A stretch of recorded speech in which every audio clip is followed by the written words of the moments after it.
The Can Asian Arts Network recognizes and pays respect to the original peoples of this land. For time immemorial, Indigenous people have cared for and stewarded the lands known to many as Canada, so that each of us today can benefit from all the gifts that the land provides. Out of respect for the rights of Indigenous people, it is our collective responsibility to critically interrogate colonial histories and their present day implications. We therefore work from a perspective of honoring, protecting, and sustaining the land and the people who were here first on this territory to move beyond acknowledgement into the doing. Similarly, we recognize the impact of colonial history and structures on our own communities and those of other people of color. We extend a hand in partnership to those who wish to move beyond allyship to become accomplices in dismantling them. Tansei Nikotem, Miranda Jimmy Nasigasun, Amiskuchiwaskahikan Nochi. Hello, friends. My name is Miranda Jimmy. I am a member of Thunderchild First Nation on the Saskatchewan side of Treaty 6, and I make my home in Edmonton on the banks of what is currently known as the North Saskatchewan River, the traditional territory of the Blackfoot, the Cree, the Dene, Nakota Sioux, Saulteaux, and Métis, and settlers and descendants of settlers from all over the world. I work as a cultural translator and community connector, bringing people together to have important conversations and getting to know each other better. This is my work of reconciliation, bringing conversations and people together, heart to heart, one-on-one, a chance to connect with each other and know each other better on this land. Hi, my name is Sean C. I'm a father, artist, community organizer, and consultant for the Can Asian Arts Network. I'm based in Amiskwachee-Waskahikan, known as Edmonton, Treaty 6 territory, and Métis homeland. Through funding support from Canada Council for the Arts and administrative support from Festival Access Asie, the Can Asian Arts Network has created digital content to guide, mentor, inform, and educate equity-seeking artists, cultural workers, organizations, and festivals in Canada. This series of digital literacy workshops will cover a variety of topics on business administration and legal considerations, introduction to social media and digital marketing, and encourage ways to decolonize in the digital space. These workshops will be followed up by a series of community conversations and a roundtable discussion with arts leaders to help us all learn from each other. Make sure to sign up at canasianarts.com to get links to all the online content. In our next hour or so, you will have the opportunity to hear from two artists sharing their perspectives on making mistakes and moving on when building intercultural relationships. We're so honored to have Janie and Catherine with us today. I'll let them introduce themselves and bring some ideas forward for us all to consider. Over to you. Thank you, everyone. Haf squal tanoyup, yuan haf in squalawin quin squatch nomiup, Janie queen sna, ti nachan cla checholchik, on winachtin squalawin, e auchtin sequatal. I just introduced myself in the Squamish language, the language of the Squamish people. And what I said was, good day, everyone. I'm happy to see you all, even though I can see you, Catherine, and I can imagine everyone else watching right now. My name is Janie, and I live by the village of Checholchik, by the mouth of the Seymour River, which is known as North Vancouver in British Columbia. I respect who I am and all my relations. And I learned this introduction from Indigenous youth in a high school program when I was a First Nation support worker long ago. And as they were learning their language, they expected me to stand up and learn alongside with them. So it's really important for me to share that introduction with you, and to be able to speak those words is a huge honor, because it's honoring the people of the land that I call home. A little bit more about me. I am the daughter of Stephen Mingdo Chang from Yantai in Shandong province. My mother is Patricia Sutping Tong from Hong Kong. I have lived in Checholchik, actually in Kumkamalai, which is known as Vancouver, for most of my life. And I started off in the corporate world as a legal secretary. And that life left me feeling really empty and disconnected from myself, from my culture, from community, from land. Nothing against the corporate world, but it just wasn't for me. So now I am really, really happy to say that I'm living out my purpose as an artist, an educator, and primarily I'm a fish skin tanner and revivalist of the skill. So what I do is I teach people how to take raw fish skins and turn them into beautiful leather that can be made into anything you can make leather with. So clothing, footwear, jewelry, bags, knife sheaths, book covers, hats, whatever you can imagine. And it's my passion to share this old traditional skill that comes from many parts of the world. But my passion and mission is to share it with Indigenous people who have had it lost or forgotten due to colonization and modernization. So that's a little bit about me. And as we talk, I think we're going to dive into a lot more details. Mm-hmm. Yeah. And my name is Catherine Guanyin Lennon, and I come from Irish people on my father's side and Cantonese people on my mother's side. And through different, our different migration pathways, my family has come to reside here in Edmonton, Amiskwaci, Waskahigan, where I am currently now. And I work primarily as an artist. I don't work primarily as an artist, but as an artist, my primary practices are around writing and editing, especially around food and identity. I also work as a community planner. I work in public engagement, communications, and research. And I'm the co-creator and co-editor of a publication called Hungry Zine, along with my friend Kyla Pascal. And our work focuses on centering food stories from voices that are missing from traditional food media. So yeah, most of my work revolves around communication and connection, which is kind of funny to think about because I don't think I'm a great communicator. Maybe that's why I've been drawn to thinking about this work and trying to get better at it. And yeah, I have worked in a lot of different worlds and kind of with different communities. And in terms of kind of connecting to the Asian arts community, I did a lot of work around Chinatown organizing and just trying to connect as younger generations to Chinatowns in Vancouver and Edmonton. And I'm not as involved in that right now, but I think I learned a lot in that time, and kind of that allowed me to center a lot of my thinking and work around culture and identity. And yeah, I'll leave it at that for now because we're gonna keep talking. So we were originally asked to do these sessions separately, but to come together just to sort of talk about different ideas and just see where we aligned and to brainstorm together. And in some of our discussions, well, in all of our discussions, we just discovered that we had such a dynamic conversation as a result of all of those conversations. And so we thought it would be better to actually have dialogue and talk about what it means to build intercultural relationships, and especially in a digital space as well. And so we're going to be talking a bit about both of those things throughout. So should we dive into? Yeah, should I share my screen now? Yeah, so we have a few slides just to keep us on track, because we can really talk for a while about things, but we thought it was really important to start with the importance of land acknowledgements. And I'm not an expert on anything, really. Like I consider myself a lifelong learner, and just the more you know, the more you realize there is to know.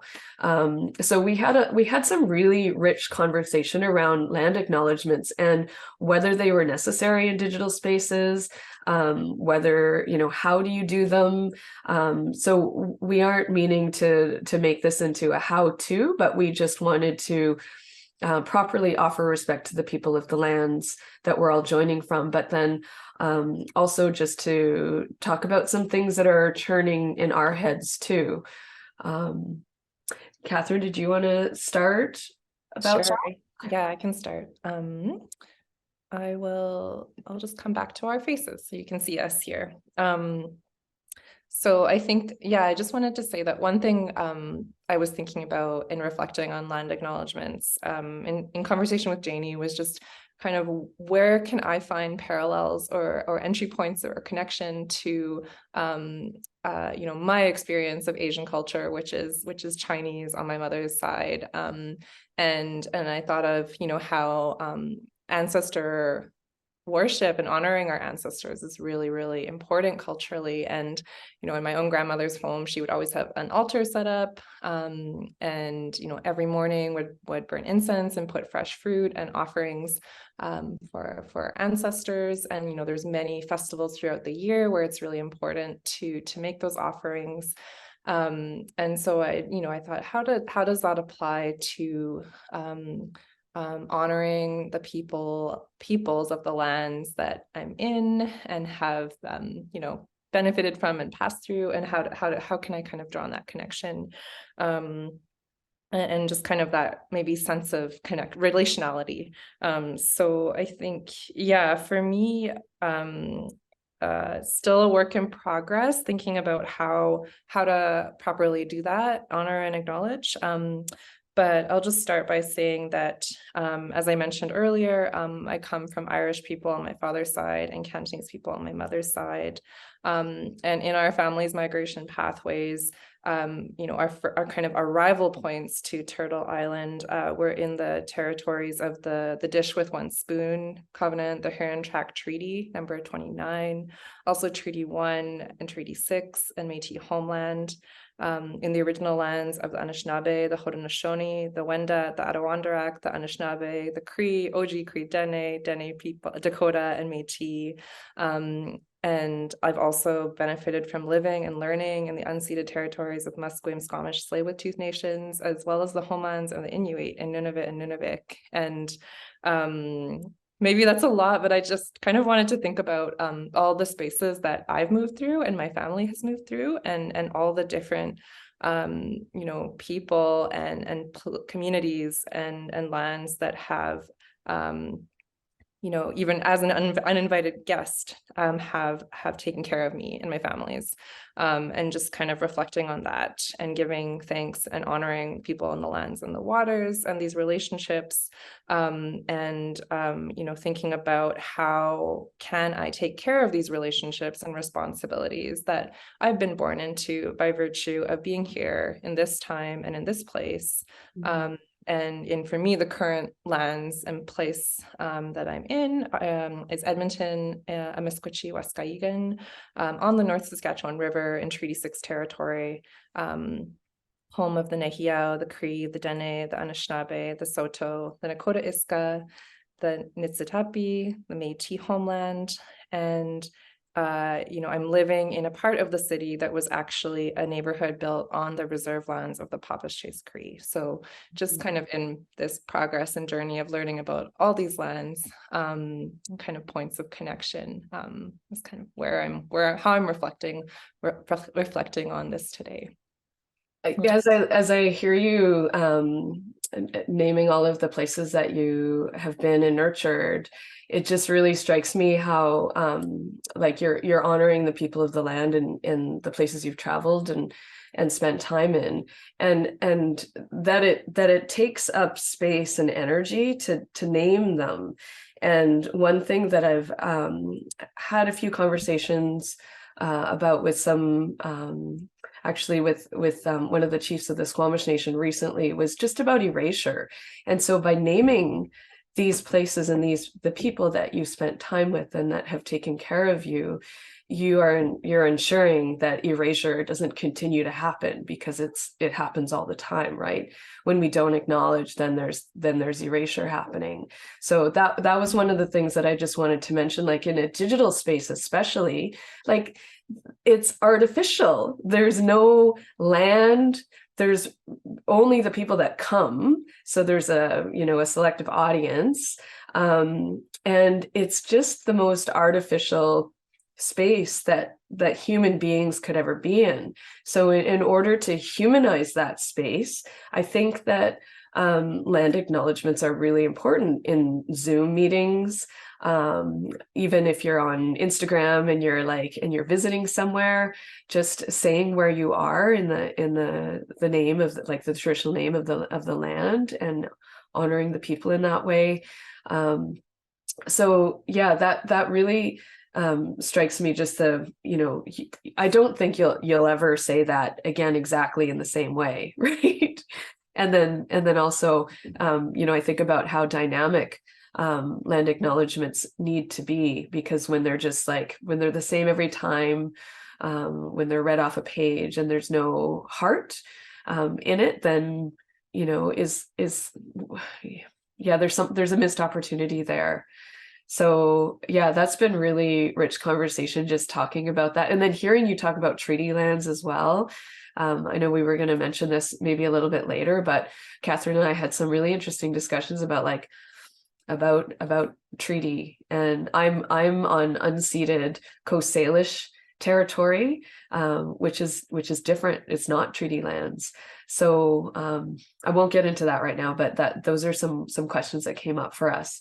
But I do see the importance of land acknowledgements in the amplifying or spotlighting the importance of the original inhabitants of the land, and then doing my part. It's like I feel like it's my responsibility as someone who is calling Chechilchwek, Vancouver, my home. I have a responsibility to acknowledge the people of the land. Mm-hmm.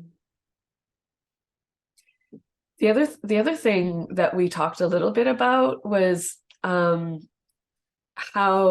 when we acknowledge the land that we call home, it also reminds us that this isn't our ancestral home. And so when I introduce myself in the Squamish language, I feel pretty uncomfortable, because I'm speaking a language that's not from my ancestors. I don't speak Cantonese or Mandarin, and that's been a real sore spot for me for my whole life, but I was never taught the languages. But when I speak a few words of one of the languages of the land, being the Squamish language, I am reminded that I have an ancestral language that I don't know, and that my ancestors came from far away. Even though I was born here, there's that whole unknown for me that is begging me to get to know it. So yeah, it's interesting. And that every time I talk about land acknowledgements, I'm reminded of how important it is to know where I come from.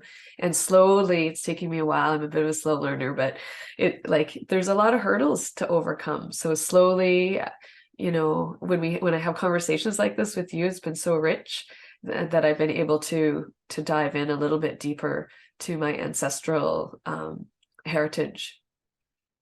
Yeah, and I think just something that what you said made me think of is how, as well, I really appreciate learning place names in the local languages, in the Indigenous languages, because from the bits I know of Chinese, that's also how place names work in Chinese, right? They're very descriptive of the landforms or what has happened there, and so it's nice to really powerful to learn place names, I think, in the kind of languages, the original languages, as a way to find a connection.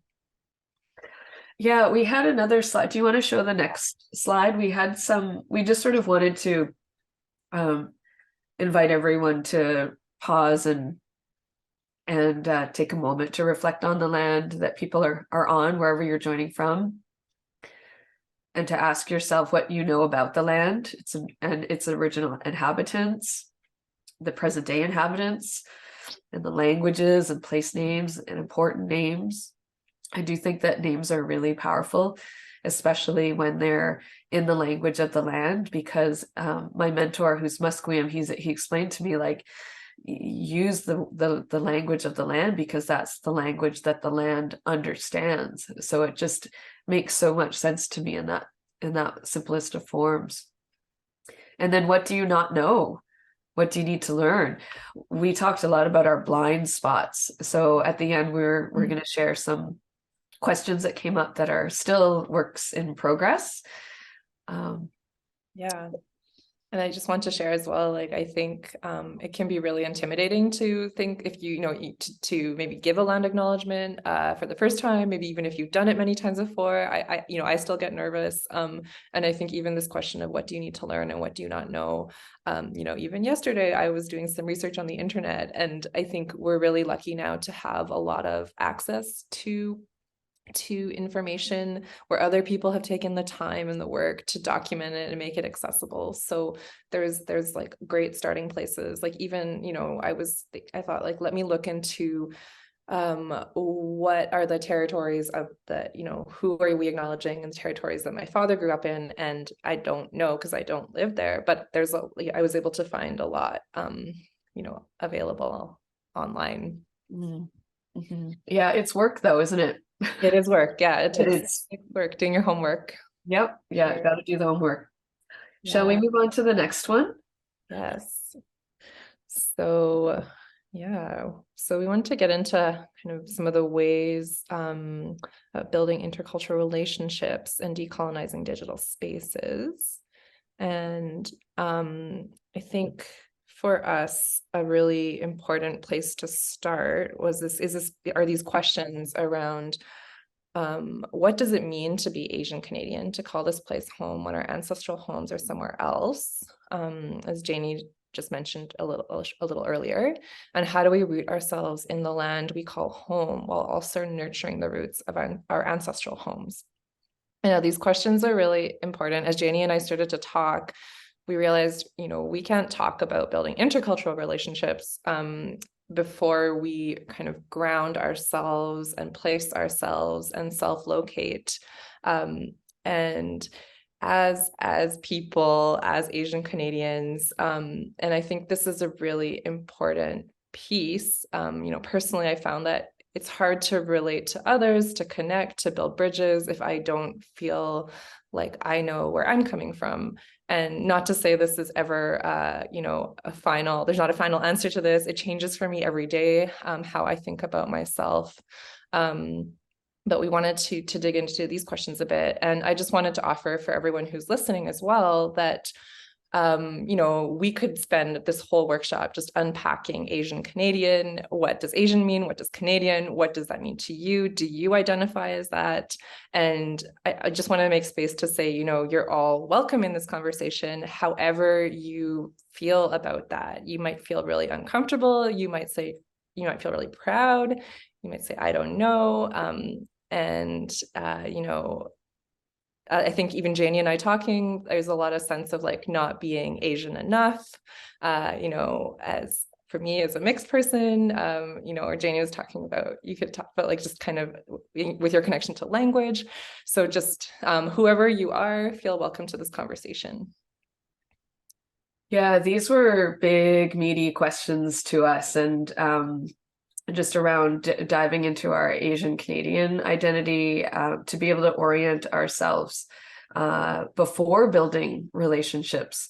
A good friend of mine who is Squamish, his name is Splash. He's affectionately known as Splash. He always said to me, in order to know who you are, you need to know where you come from.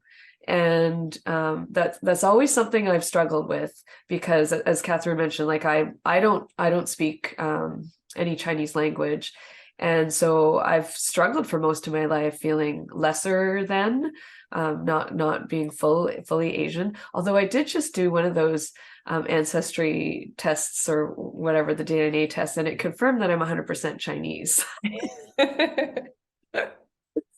So That's cool. I kind of knew that already, but You never know. it's true. Yeah. So now that I've got that, confirmed, I guess I can like fully embrace my heritage. And maybe the language will just come really easily. I don't know. I hope so. But yeah, so yeah, some of the things we talked about, what it means to be Asian Canadian, call this place home.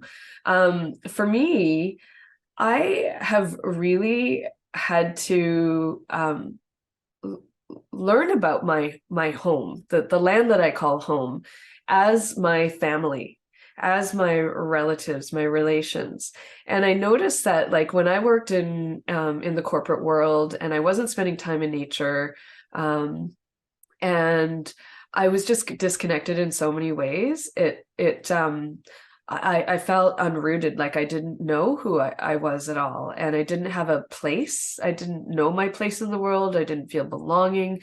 So it really wasn't until I started spending time in nature and actually connecting with local Indigenous people here that welcomed me into their homelands, into their community. And somehow that gave me permission just to be more of who I am. So like it's this ongoing journey for me of trying to figure out who am I as an Asian, and who am I as a Canadian, who am I as Asian Canadian, who am I as a woman, and all of those things as well, and not being born in my ancestral lands. So it's like all these huge questions. It kind of brings more questions than any answers, really. But I really think the relationality has helped me a lot, because as I've learned about my natural surroundings and more about the medicines around me and the plants and their reasons for being, I actually feel so much more rooted in this place that I call home. And my friend Splash as well, he shared with me once, he said, like, even for people who aren't from this land, he said, if you start treating it like your home and calling it your home, then we're all going to be better off, because the land will be cared for as one's home, instead of as this thing or this place to land or place to build a house, or so it actually is important to call our land bases home. Mm-hmm. Yeah, that really resonates for me as well. I think just yes, finding those points of connection with like the natural world and with people is, I think, really kind of what it comes down to. And I think I think for me, Janie and I talked about this too, like relationships are so powerful and so huge, and just like friendships or working relationships, like the more more, I think, throughout my life, the more I've built relationships with friends and colleagues, like through my work, who are Indigenous, and like had a chance to like work with or learn from Indigenous communities. You start to build those connections, and you find those points of parallel. But if you're starting at a place where you don't have them yet, I think, an entry point for me in grounding was just kind of learning about history, and just kind of shared history, or there's a lot of commonalities, but huge differences with Asian, Canadian, Indigenous histories. But I think just learning more about Asian history, Asian Canadian history, and like collective history helped me kind of locate myself in relation to this place and land. And I think just finding as well, like points in history of connection or contact. I like that really just changed the way I saw myself here. Mm. Hmm. Yeah, maybe we'll go on to the next. Yeah, is it story time? We can share some I know. stories now. Yeah, we have some stories and some photos because we could keep talking probably about that one slide for an hour. But yeah, Janie has some good photos here. So my work has recently taken me to beautiful parts of the world, and here I am in Puvirnutuk in Nunavut, Nunavik, and this is Alyssa P. And I was teaching a fish skin tanning workshop in Puvirnutuk, and the class was underway.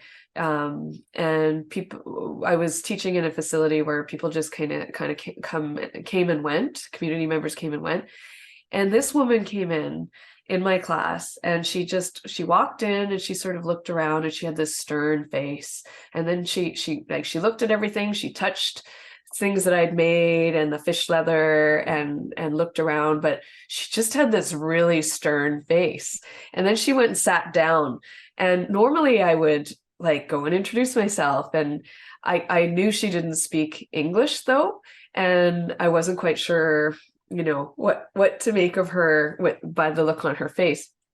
But afterwards she came up and she picked up this pouch that she's holding there, and she's making sounds and like oohs and ahs, and then somebody came over to translate, and she asked how much, and she wanted to buy it. And I said, well, it's not for sale. The pouch that I'm holding there, that we're holding, is fish leather that I've tanned using oil, eggs and oil, and bark. And then my very first deer hide that I turned into buckskin. It's holding a very special earth pigment. And I made it for that purpose. So it's a special thing that I bring around and I show people, well, this is what you can make with fish leather. And so it definitely wasn't for sale. So I told her it wasn't for sale. And then she asked, and through the translator, she asked, well, how much would it cost for you to make one for me? And I just kind of said, I don't do that. I'm not actually very good at sewing even. I just kind of bluffed my way through that. So after a few minutes, I just realized I felt something in my heart, and I just went and I emptied it out and I gave it to her. And it's kind of an emotional story, but I gave it to her and her eyes just went wide. And then she hugged me like a long lost relative. It was so beautiful. And let me just take a breath. She hugged me like I hadn't been hugged in, a very long time. And right after that, she said to me, we were both a little bit teary, and she said in her language, in Inuktitut, that she is now my symbolic Senayik.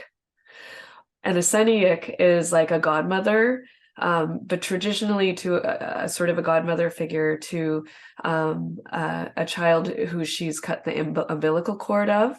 And the tradition is that when that child grows up and they have their first successful hunt or fishing or whatever it is, they gift their first to their Senayik. So I didn't do any hunting for her, but I gave her my first, and she understood that was the first of that pouch that I had made.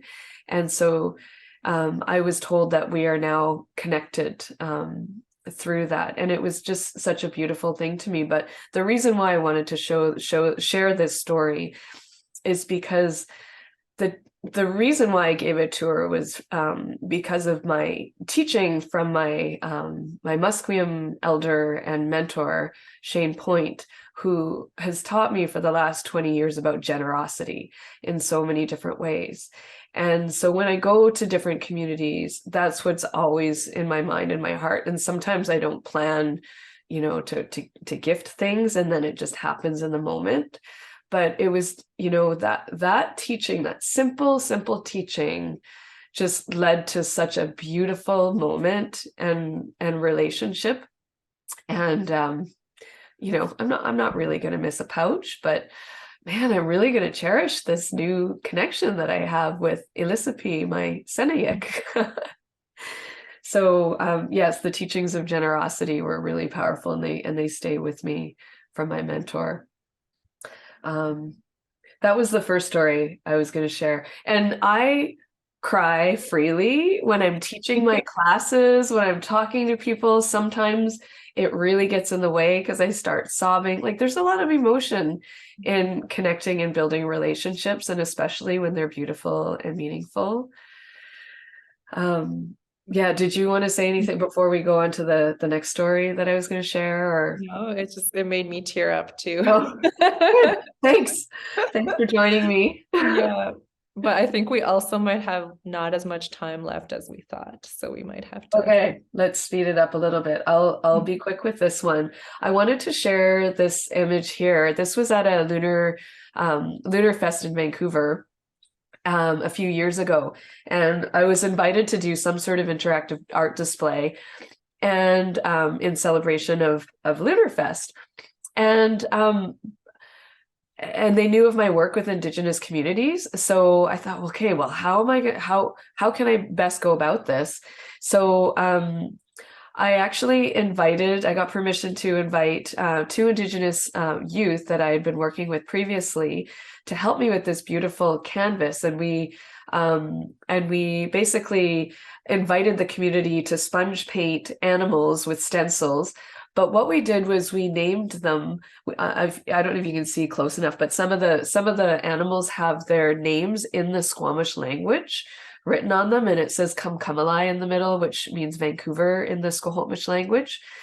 And that this was just an example of like me using my privilege, using my platform. I was invited as a Chinese Canadian artist to come and share with like hundreds of people that day, and everyone loved it. And they were so grateful to learn a little bit about the local Indigenous languages. So I think as part of my responsibility as a Chinese Canadian woman calling this land my home is to amplify the voices of Indigenous people. So that wasn't a mistake, but that was something that I definitely learned from, and that I want to do more of, and I strive to do more of. Okay.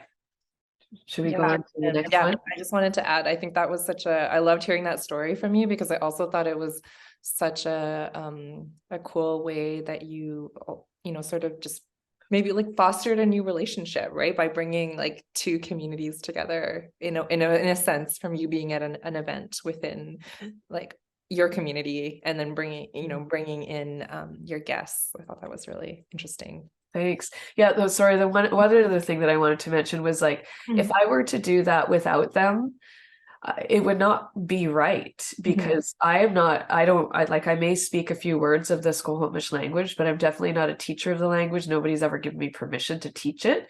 But to bring these young women, it really empowered them. They felt so proud to share some of their language, and everybody just gratefully received it as well. So it was a really beautiful end result. And that mural is hanging in somewhere. Oh, I can't remember exactly which building, but the Lunar Fest Society has that now. I love that art. It's beautiful. Yeah. Thanks. We'll go to the next slide.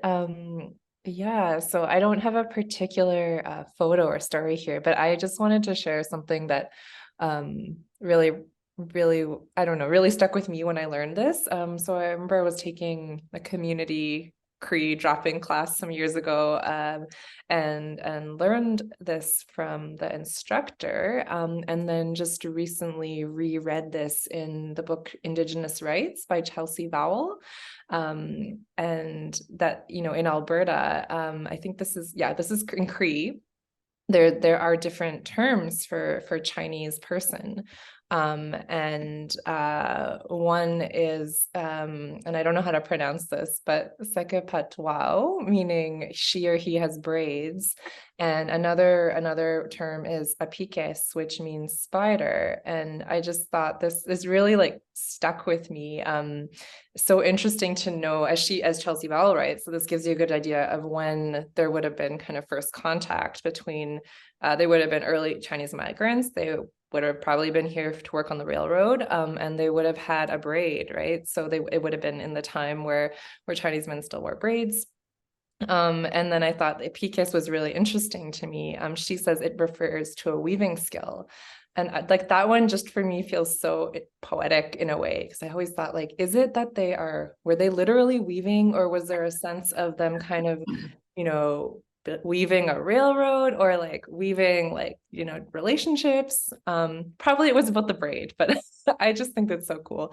And then Chelsea Vowell also writes about Southeast Asians being referred to in Cree as Nehiakan, which means Cree like or almost Cree. And I really recommend her book. She has a blog as well, and you can even learn more if you go to the Cree dictionary online. You can learn about different words in Cree, but she also talks about different words for other settlers, other non-white, well, white and non-white settlers as well. And oh yeah, I guess that's our next slide. Did you have anything to say on that, Janie? Or I love the spider too, just that yeah, the beautiful weaving metaphor in there. And yeah, I'm curious about how other Indigenous groups have named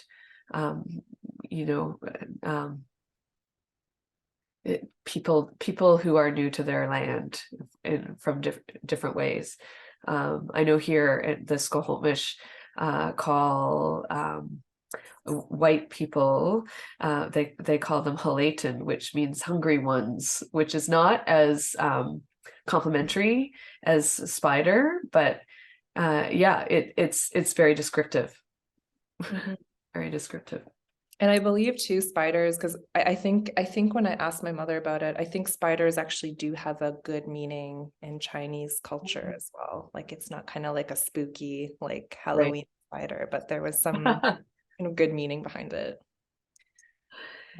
Okay. So mistakes, stories. I think we kind of we talked a little bit about mistakes, but more our learnings from some of our experiences, because we had a lot of experiences to talk about and draw from. So I was going to share the next one. Did you have anything else to say about that before I talk about this one a little bit? Nope. I think that yeah, I think we just Janie and I talked about how we've made lots of mistakes. We wanted to share a few stories. Yeah. This one could have been a mistake, and I've seen it as a mistake. So I have a good friend who is a Squamish cedar weaver, and every spring she invites me to come along and help her harvest cedar bark.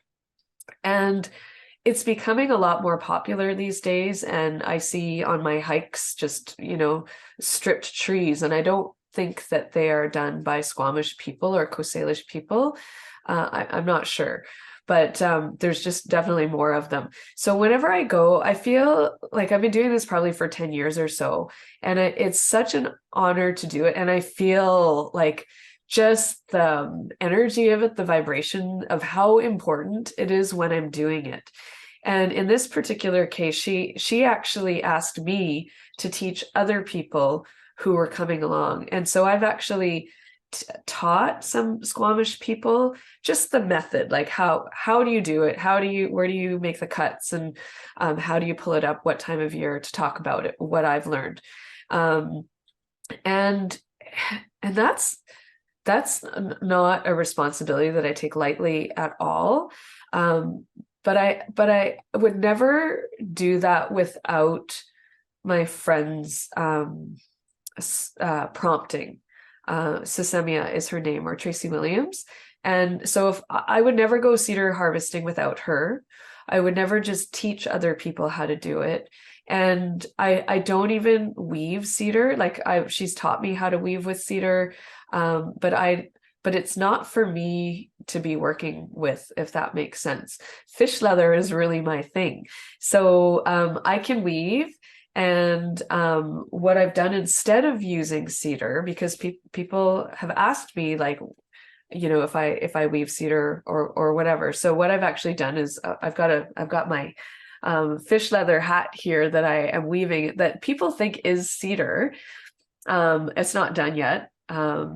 But this is it here, and it's woven in a style that you could weave cedar, but it's if I had used cedar to weave this, I feel that it would have been just me appropriating teachings that aren't mine, using materials that aren't mine. So that's been something that's kind of come to me over the years, is really listening to my gut and listening to the teachings that are actually given to me.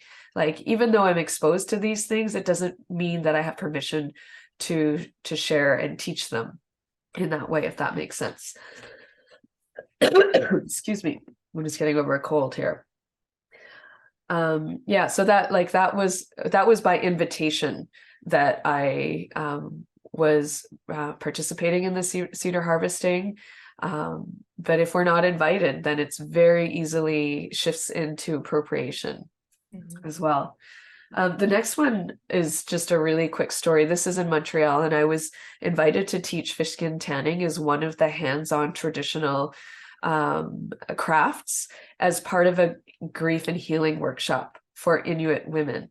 And as soon as I heard that, I said, yes, I really want to go and be a part of this. But they invited me to the morning grief and healing circles as a participant. And I had so much resistance. I didn't want to go for some reason. I was kind of afraid to go. And I kept thinking, oh, I'll be too busy setting up, or I've got prep to do.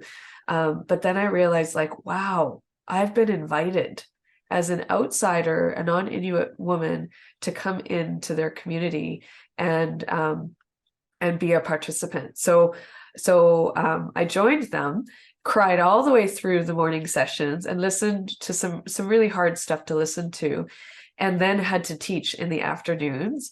And I just remember thinking, man, this is uncomfortable, and how important it was for me to be uncomfortable, and so that I could learn and understand them more, and then incorporate that into the ways in which I would be with them and to share the skill. Does that make sense? Mm-hmm. Mm-hmm. I love it. Yeah, it's so, I don't know. That's, yeah. And that fish leather is so beautiful too. Oh, thank you. Part of that rainbow is behind me. Yeah. Yeah, I think part of the work of decolonization, reconciliation, and making amends with our Indigenous people is to feel uncomfortable. Like, it's not. That was the moral of this story, is like, be okay being in discomfort, sitting in discomfort. Mm-hmm. Yeah. Should I go ahead? Yeah, please go ahead. Yeah, and yeah, so I have a few little stories I wanted to share as well. And I was just thinking back to, I think, kind of like the point in my life that I started to think more seriously and learn and do research around what it means to be a settler, what it means to be like in relationship as an ally. And I think it was really around I Don't Know More that I started paying attention and trying to listen and learn, and trying to find my place in this conversation as a person of color here in Canada, Turtle Island. And so I got together with a few other friends who are kind of thinking, like, how do we fit into this conversation, this movement that's happening, all these conversations now around like settler Indigenous relationships? How do we fit into this as settlers of color, as well, for me, I'm mixed, but like thinking of the Asian side. And so a friend and I decided to organize a conversation around reflecting on what it means to be, I think, like, I don't know how we framed it at the time. We didn't have, BIPOC wasn't the term then, but like people of color, settlers of color in relation to Idle No More. And we advertised this workshop. We just organized it like in a room at the university campus here in Edmonton. And we got an email from an Indigenous person who was kind of scolding us, saying like, how dare you organize an event like this without consulting any elders? Why are there no elders here? Why aren't we invited? How can you have a conversation about us without us? And we were like, really, like, oh no, like we were just like, what did we do wrong? Yes, you're so right. And, we had thought of like, okay, well, we want to, we should have a conversation like this first before we're ready to go and start to build relationships. We want to kind of self-locate. But I think just at this moment in time, they were totally right. Like we shouldn't have just done this on our own. So we kind of fumbled through and with help from a friend, we're able to connect with an elder who was willing to come and join us at this event. And, our friends explained to us like how we needed to offer tobacco to thank this elder for sharing their knowledge. And it ended up being a really kind of vulnerable and powerful conversation in a room full of probably like 40 people. And so I was just thinking back to this and kind of what a fumbling act it was. And I would have done it really differently now, but just thinking about kind of starting from this place of like not necessarily having connections or relationships or friends. And Janie and I talked about this approach. People are like, oh, I can just like dial an elder. I need an elder to come to my event. And, I definitely was like guilty of that at that moment in time. And, just kind of learning by making mistakes. And yeah, I just wanted to share like kind of two different pieces of how my learning has evolved over time. And this was an event that Miranda asked me to share the story of. And it was a film screening of a film called All Our Father's Relations, beautiful film about a family, the family of the Grants, who are Musqueam and Chinese. And we brought it to Edmonton for the Edmonton premiere.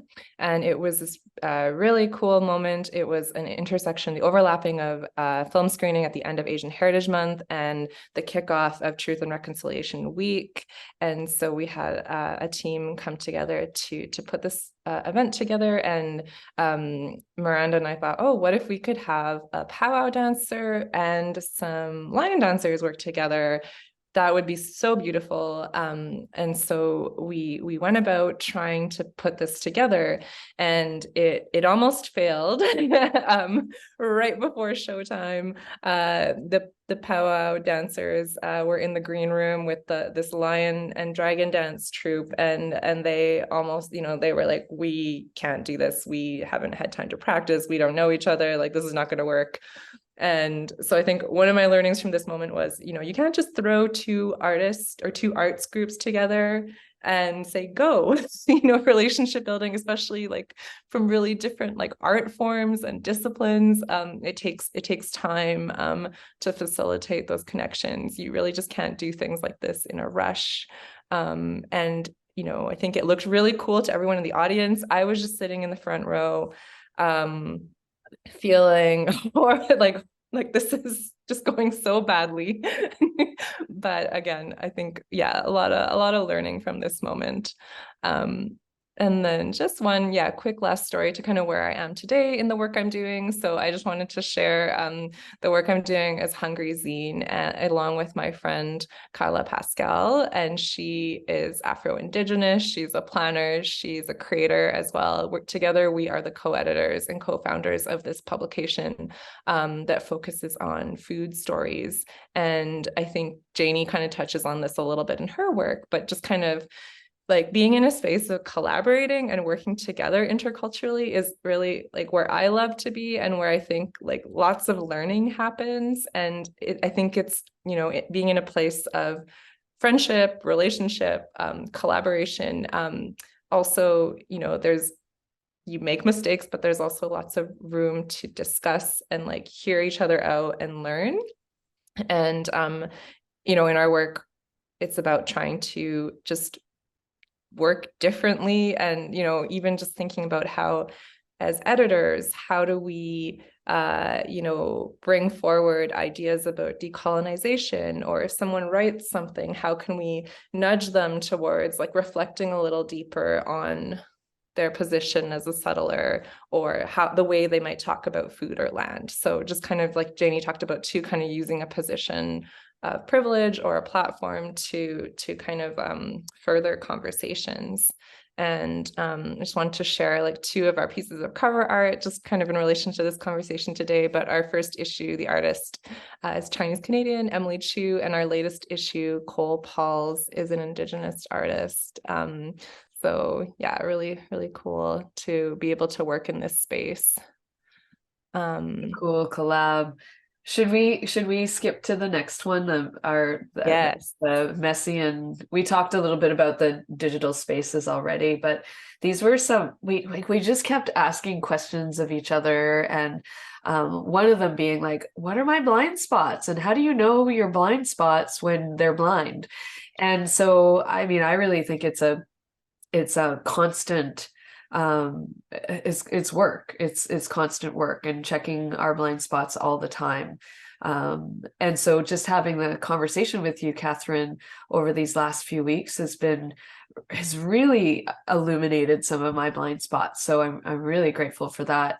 But yeah, I don't think we were going to go through all of these questions, but they were sort of more to leave folks with like one question, like, well, the next question that I struggle with a little bit, we talked about like, as Asians, are we settlers?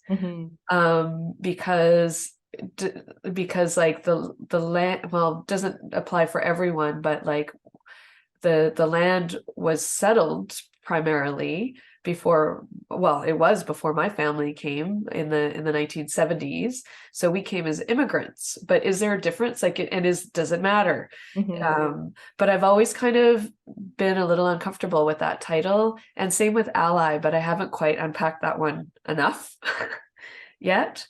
Yeah, I don't know if you have anything else you wanted to say about that. Yeah, I think those are really big questions as well, and I think there's maybe we can do a follow-up discussion to unpack that. But I think we'll have it all figured out by then. Yeah, as I was just digging a little, I kind of started to dig into family history yesterday to try to understand this, and there's a lot to say. But yeah, I think we just wanted to share some of these kind of messy, unanswered questions, or questions that are on our mind, like were on our mind even preparing for this workshop. And just to say that, you know, I think a lot of working interculturally, you know, building relationships as Asian Canadians with Indigenous friends, communities, colleagues, is just being, like Janie said, being uncomfortable, being able to embrace these questions. And I think something that, you know, really came for Janie and I working together was realizing, you know, it's also really important to work in community to navigate these messy and uncomfortable questions. And that's why we wanted to do our workshop today as conversation, because I think, and maybe that is an Asian Canadian thing, you know, like collectivism, right? Just working together and not as individuals. But I think just having a chance to have, you know, a buddy to have a sounding board with, a friend, can be a really helpful place to start with even unpacking these questions. Yeah, I definitely felt that, like when we started talking, we didn't know each other at all, but like, wow, you were wondering the same thing, or we could just dialogue about it without feeling really self-conscious about it.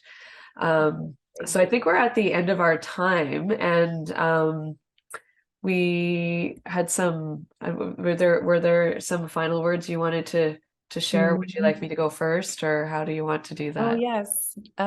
Sure, I can go. Yeah, we just wanted to say thank you, and just give thanks in some of the languages, you know, from our own lineages and the lands that we're in. And we just really are grateful for this opportunity to be able to connect asynchronously with all of you listening, but also with each other and with CanAsian, and just be part of these really important conversations, and love to keep talking with all of you. And yeah, thank you.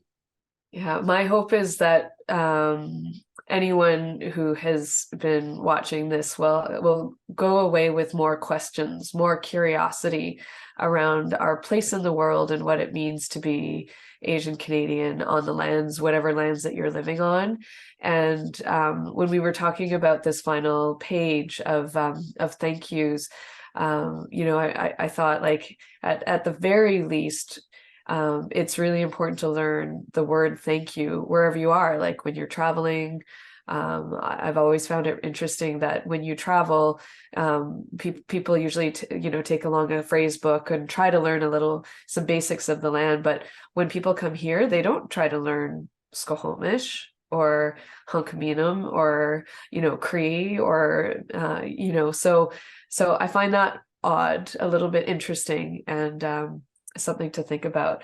But yeah, I'm super grateful for this time as well, just to dive into some of these conversations that I've never been able to have before. So just to create a space is really, really important. I hope these dialogues become more normal. And one of the things I think we're both doing, Catherine, is just trying to normalize these conversations now, right? And bring them into our spaces with Asians or non-Asians, because I think it's important to see the world through different perspectives and to understand.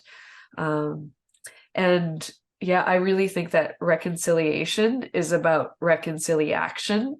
Miranda mentioned that in the beginning too. Like, what is the action that people are taking? What can we do to make this a better place for everyone, really? So yeah, I'm so grateful for this opportunity, and we're going to talk again a lot, right? Mm-hmm. Definitely. Thank you.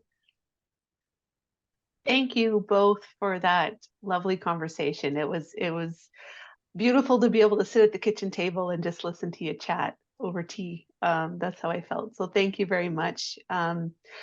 Before we jump into the Q&A, there's one question. You brought up so many thoughts. I've been taking down notes and I've got lots of questions for you, but just to think about who our viewers are and who's tuning in to listen to this, there's a topic that you both touched on that I'm hoping we can explore a little bit more, just to make sure that everyone kind of understands this particular idea. And it's cultural appropriation versus cultural appreciation. I'm wondering if the two of you can just touch on that and explain the difference between those two. Oh, just touch on it. There's so much to say about it. Oh, do you mind if I start, Catherine? Yes, please. Okay. Yeah. Well, can I explain it with a story? You seem to do that the best way. Well, yeah, I love stories. I never considered myself a storyteller, but lo and behold, I have stories now. About almost 20 years ago, I was working with Squamish Nation youth. They were in a Squamish youth ambassador program, and we had someone come in from the community to teach them how to make paddles, traditional paddles. And so I was invited to make one with them. And everyone was painting theirs with like Coast Salish trigons and beautiful shapes and designs. And so I did too. I came up with my own salmon design, salmon leaping with different Coast Salish motifs on it. And I realized many years later that wasn't for me to do. That wasn't my design. Even though I was with a community of people doing this and I was being taught the art forms, the message wasn't loud and clear to me at the time that even though I was being brought in, I wasn't being asked to take. So what ended up happening was I took that paddle on a 30-day canoe journey, and it didn't fit my hand. The grip was too wide, the shaft was too wide. It was really big and clunky, and it was a lot of work. And I shaved it down after it had been what is it called? Fiberglassed and everything. Shaved it down a ton, and then I repainted it with my own design that honored my the 4 ambassadors that I worked with. I actually have it behind me. So I took that design that I had culturally appropriated, and I painted these 4 whales and they're representing the 4 young women that I worked with, and I have a connection to whales, and I saw these 4 whales on my journey before I painted this. So I don't know if that explains it, but there's appropriation where you take for your own benefit.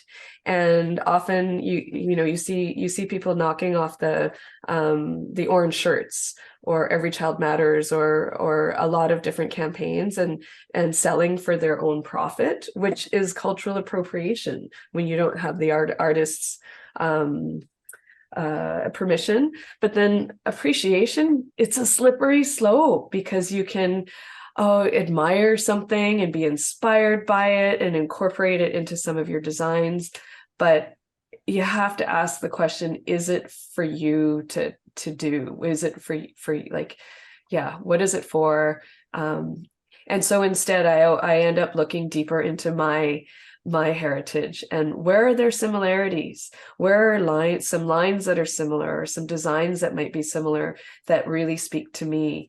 So I bring it back to myself and who I am. So sorry, that was a long story and answer to your question. I could say a lot more about it too, but I won't. Mm-hmm. Yeah, that really resonates with me. And I think that line that where you ended with kind of like asking, like, what can I draw upon from perhaps like my own experience or knowledge base? It can be a tough one too, because sometimes we don't have access to that, right? Like we might actually not know what our like ancestral customs are. That might be many, many generations removed. We might not have someone to ask, but it takes work. And I think it's just taking a moment to stop and think that for anyone that it took a lot of work to get to the place where they had that piece of knowledge. Mm-hmm. So if you just go in and grab it, like it's easy for you now. I think a lot about that in the context of cooking. Like you can just go and pick up a cookbook and the recipe's there, or you look online and there's a recipe, and a lot of work went into someone knowing that recipe to be able then to pass it on. And so, yeah, I think, it's kind of that question, like, can Janie touch on too, of like, do you need to use this, or do you need permission to like use a design or a recipe or a piece of knowledge or a story?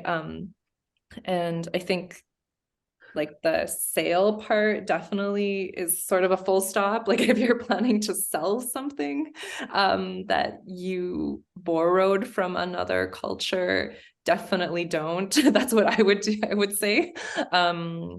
But I think it's just kind of asking those questions of like, where does this come from? Like, what is the source of this knowledge? Like, what do I need to use this? Do I need permission for this? And I think another thing is that can kind of help thinking that through, and like something Janie and I talked about is being really specific if you need to be, because I think when we started lump things together as like pan-Indigenous or pan-Asian, that's where you really get to that. Like even just looking at, I was reading a recipe, a Lunar New Year recipe from a chef who's not Asian, and they just mashed together a bunch of like Asian-ish ingredients into a dish that I was like, is this supposed to be like a Cantonese steamed fish dish? But they'd mashed in all these other ingredients from like all over the Asian continent.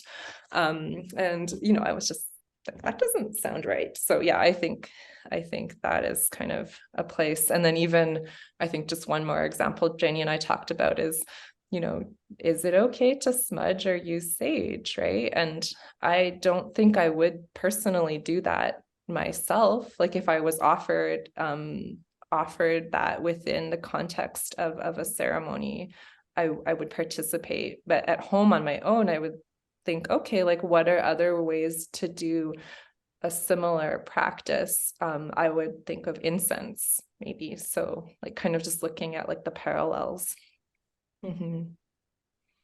Yeah, thanks, Janie. I appreciate what you said about taking and the extractive piece. And I think that that's what has impacted Indigenous people the most is just the taking away.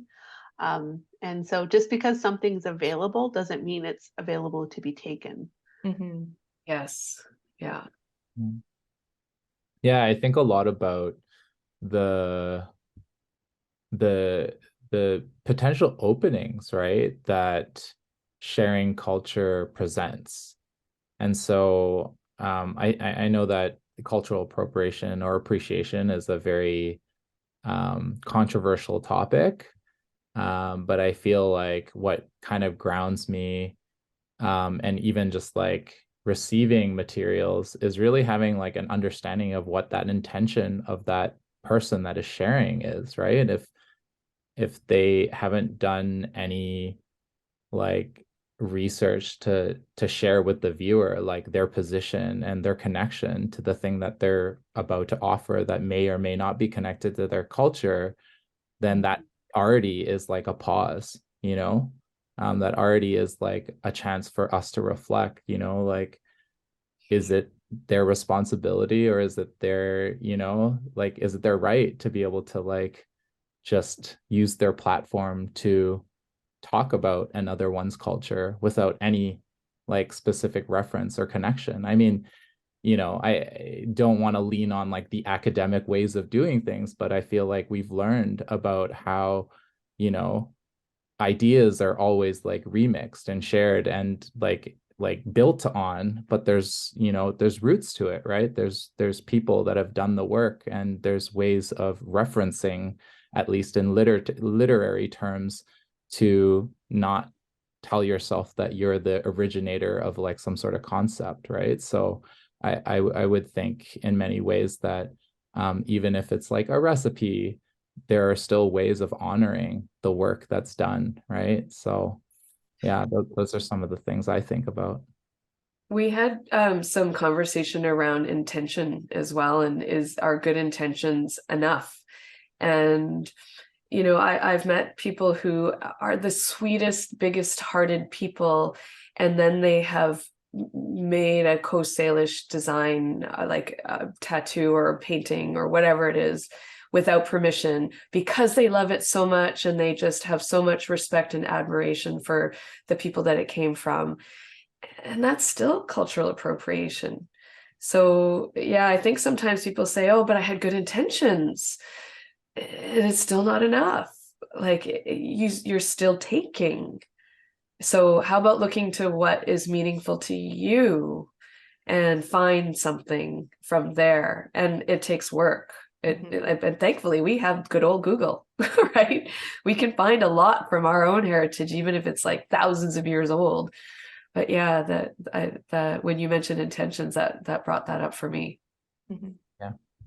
I have a question around naming. I don't even know if this is like a like a very well distilled question, but it just brings something up that even reflects on our logo or our branding, right? Like Catherine, you kind of had a moment to really express like an invitation beyond the naming of like our identifiers as Asian Canadian, and kind of opening up that you may not identify, or you may feel discomfort, and I almost want to like open that up or extend that sentiment even when it comes to something like this that I represent, right? That we're in kind of a time, and I'm curious, for you both to share some of these reflection pieces around like the accountability of naming. Like I know that CanAsian can certainly distill and like narrow in on like a very specific culture, but it also can like turn people away. And so I definitely want to like open that kind of conversation up, and also be like, you know, this naming can be also fluid. Right now we call it CanAsian, but I think that this like collective, or this, you know, this organization should be very accountable and open and responsible to changing and being fluid with how folks in the community want this name to be reflected for themselves. And so, yeah, just wanted to kind of pass that message, and see if there's any kind of else that you want to share about naming. I think that's a great idea, to be open and flexible and responsive, because I think things change, right? And I think, you know, even I read recently, or maybe like within the last few years, I remember reading about the history of the term Asian American. And it actually has very political roots. You probably know that, but it came out of like political, like selecting a political identity, right?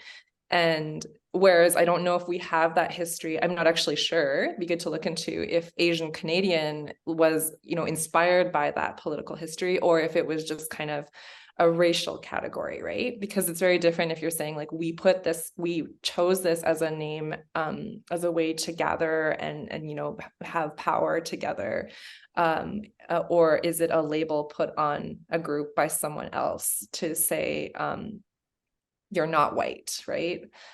So I think that could be an important thing to look into. And I think there's also a lot of discussions that are probably part of this network as well. You know, East Asian voices tend to dominate Asian, you know, spaces. And how much are we truly recognizing like all of Asia, and where does Asia end? And like all these questions are definitely, I think, part of it. But I do think there's value, for sure, in spaces like the CanAsian Arts Network. So I think, yeah, it's definitely tricky, but I think just inviting that conversation would be awesome, and just kind of, I think, making space for knowing that people might feel differently about it, making space for people who are like just exploring, and they might not know if they even identify, or because I know just over the years of working in and around like Asian and Chinese community stuff, I've had so many conversations with people who say, I don't really feel Asian enough. I don't feel whatever enough. And I was like, oh, I thought I was the only one who felt that way. Cause I'm mixed. So I'm clearly not enough, like blood wise. And then people are like, well, I don't feel enough because of X and Y, Z.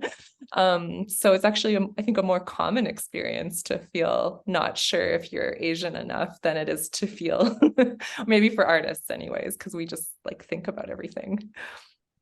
Well, for me, it hasn't been that long since I've actually been proud of my Asian heritage. So there was a time where if someone approached me from CanAsian Arts Network, I would say, well, no, that's not me. Like, that's not for me.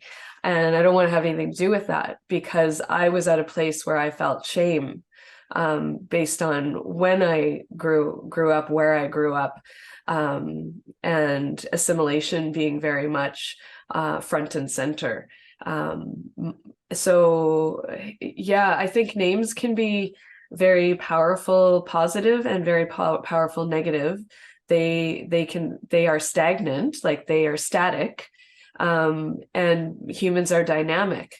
But names and they're so personal too. So I have no suggestions as to what would be more appropriate, but I think it's a really good discussion. It brings up big questions, big feeling too. Like, I'm finally at a place in my life where I'm embracing my Chinese heritage.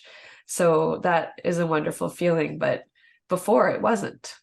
So I'm sure there's got to be other people in that same situation. I've got one follow-up question and then one final question to take us through our last few minutes together. Thinking back to that intercultural relationship building, especially with Indigenous people. Janie, your story about the pouch really struck me, because I think this work of relationship building often comes with hesitation about, what do I have to give up? What do I have to sacrifice? What am I giving up of what I want to accomplish in order to receive something different than I'm expecting? And I think that causes a lot of fear and hesitation in kind of even opening that door. So I'm wondering if Catherine and Janie, you could speak to that a little bit about the give and take that has to come with those relationships and your expectations. The give and take. I don't think about I don't know. Maybe I should start by saying I don't consciously think about give and take. But I can feel when people just want to take. And then I can feel when people are just wanting to give. So when I go into any communities, I go in as a giver and not a taker. I don't have expectations to take, although I know that I will take away rich experiences and new relationships and that sort of thing. But it's with no expectation that it's my right, that I need, and I don't need them either. Like I don't need them to be more whole in who I am. But that allows me to be really grateful for them too, and just appreciating the richness of them.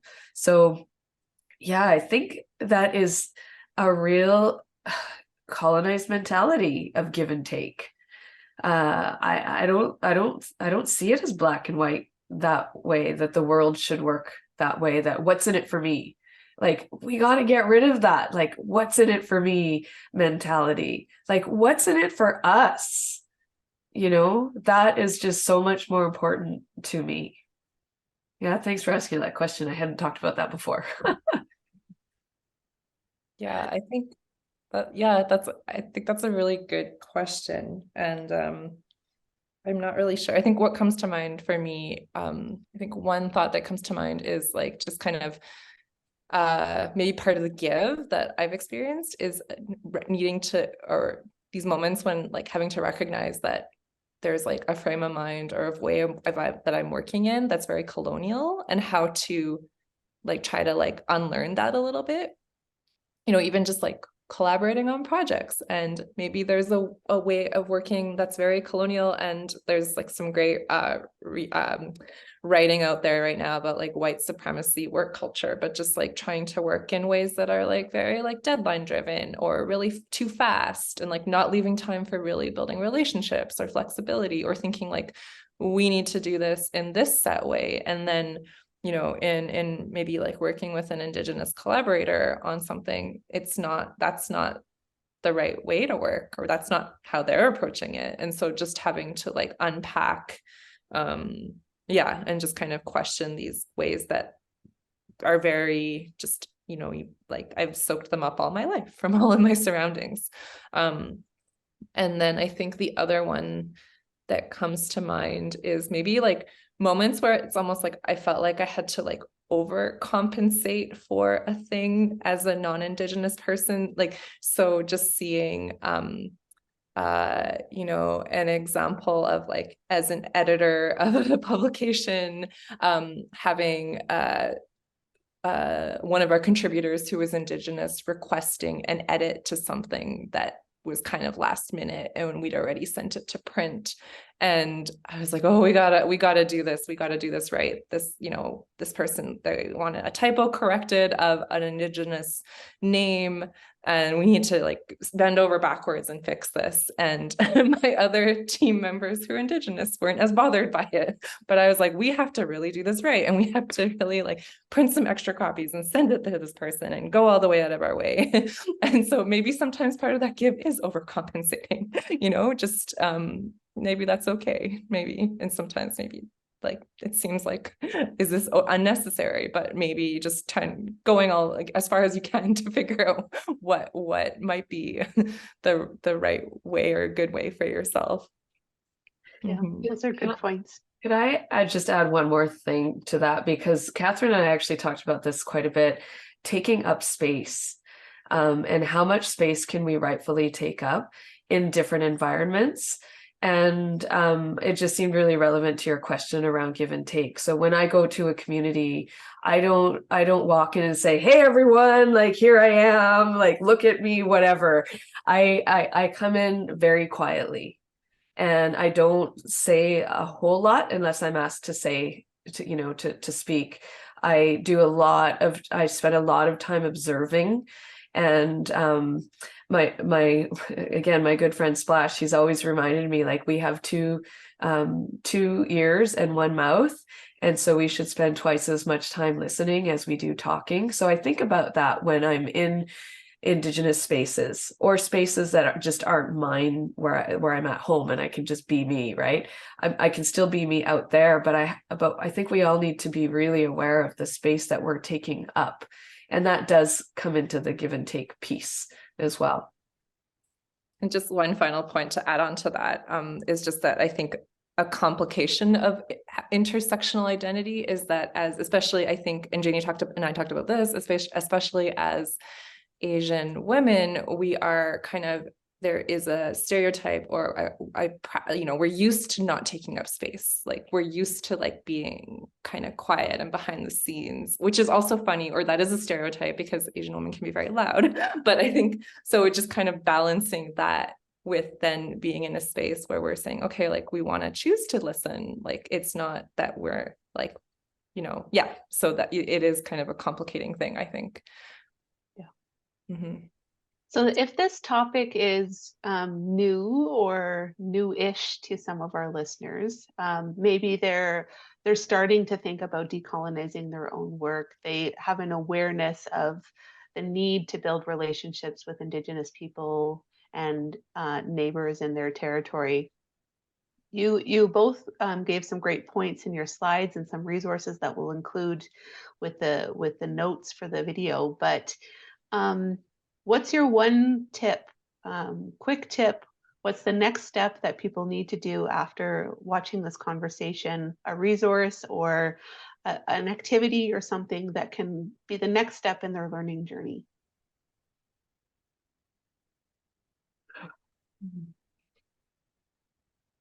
Can I have the only thing that comes to mind, I'm like, oh, what is this nugget that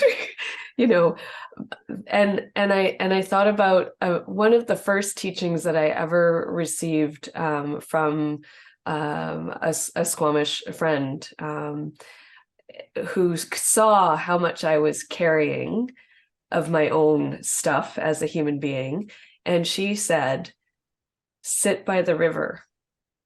It will wash away your pain. It is healing.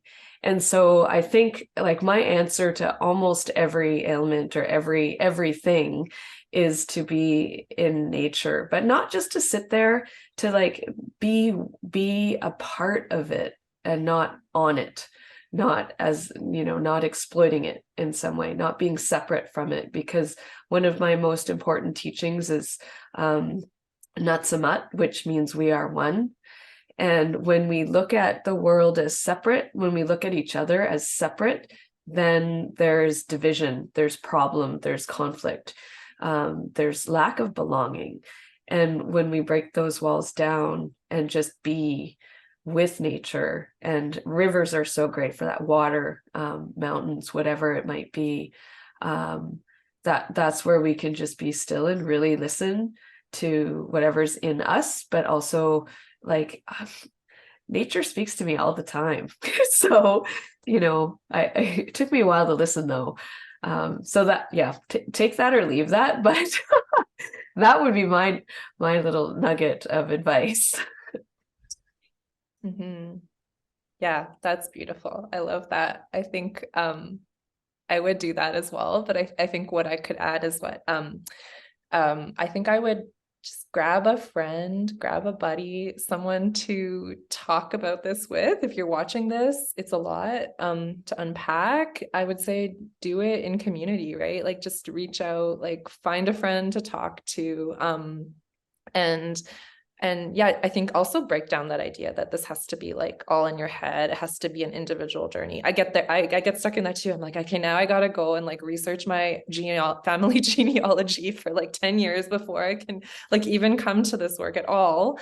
And then, you know, I talked to Janie. And then, so I think just, yeah, find someone to talk to. Grab a snack and a buddy and just maybe you'll find that your buddy is also you know, reflecting on these questions and struggling with them or finding ways through. My little nugget is to just show up, just start showing up and creating relationships, whatever that looks like. And, you know, whether it's sitting on the bus and chatting with who's sitting beside you, or at the grocery store or whatever, starting to talk to people who are different than you.